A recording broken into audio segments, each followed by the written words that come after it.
الحمدللہ رب العالمین والصلاة والسلام علی سید الانبیاء والمرسلین وعلی آلہ واصحابہ اجمعین اما بعد فقد قال اللہ تبارک وتعالی فی کلامہ الکریم اعوذ باللہ من الشیطان الرجیم بسم اللہ الرحمن الرحیم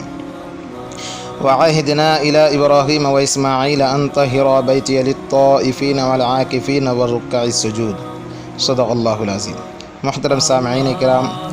آج میں آپ حضرات کے سامنے اعتکاف کے فضائل کے عنوان پر کچھ گفتگو کروں گا۔ جیسا کہ میں نے آیت کریمہ کا انتخاب کیا، اللہ تبارک و تعالی اس آیت میں فرماتے ہیں کہ ہم نے ابراہیم علیہ السلام اور اسی طرح اسماعیل علیہ السلام کو حکم دیا کہ وہ دونوں میرے گھر کو پاک و صاف کریں، طواف کرنے والوں، اعتکاف کرنے والوں اور رکوع سجدہ کرنے والوں کے لیے۔ اسی طرح ایک موقع پر اللہ کے رسول صلی اللہ علیہ وسلم نے ارشاد فرمایا کہ جو شخص اپنے بھائی کی کسی ضرورت کو پوری کرنے کے لیے چل کر جائے تو اس کے لیے 10 سال کے نفلی اعتکاف سے زیادہ ثواب ہے، اور جو شخص اللہ تبارک و تعالی کی خوشنودی کے حصول کے لیے ایک دن کا اعتکاف کرے تو اللہ تعالی اس کے اور جہنم کے درمیان 3 خندقیں حائل فرما دیتے ہیں، جن میں سے ہر خندق کی چوڑائی زمین و آسمان کے فاصلے کے برابر ہے۔ اسی طرح ایک دوسری حدیث میں یہ بات ملتی ہے کہ اللہ کے رسول صلی اللہ علیہ وسلم نے ارشاد فرمایا کہ جو شخص اللہ رب العزت کی خوشنودی کی تلاش میں ایک دن کا اعتکاف کرتا ہے تو اللہ تبارک و تعالی اس کے اور جہنم کے درمیان 3 ایسی بڑی خندقیں حائل فرما دیتے ہیں جو دنیا جہاں سے زیادہ چوڑی اور وسیع ہے۔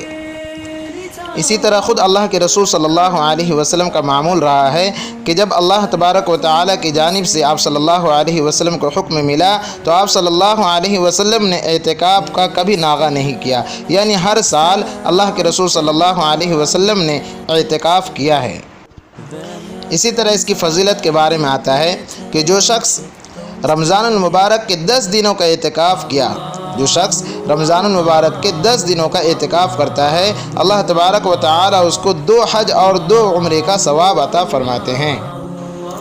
اسی طرح مسئلہ سمجھنا چاہیے کہ رمضان المبارک کے آخری عشرے میں مردوں کے لیے مسجد جماعت میں اعتکاف کرنا سنت مؤکدہ علی الکفایہ ہے۔ مطلب یہ ہے کہ اگر ایسی مسجد میں جہاں 5 وقتہ نمازیں ادا ہوتی ہوں،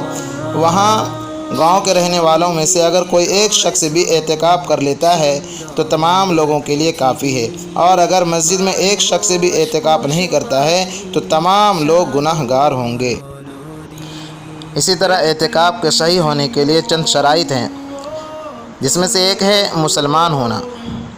اسی طرح عاقل و بالغ ہونا، لہٰذا اگر کوئی بچہ اعتکاف کرتا ہے تو اس کا اعتکاف معتبر نہیں ہوگا۔ اسی طرح نیت کا ہونا، لہٰذا بغیر نیت کے مسجد میں ٹھہرنا اعتکاف نہیں کہلائے گا۔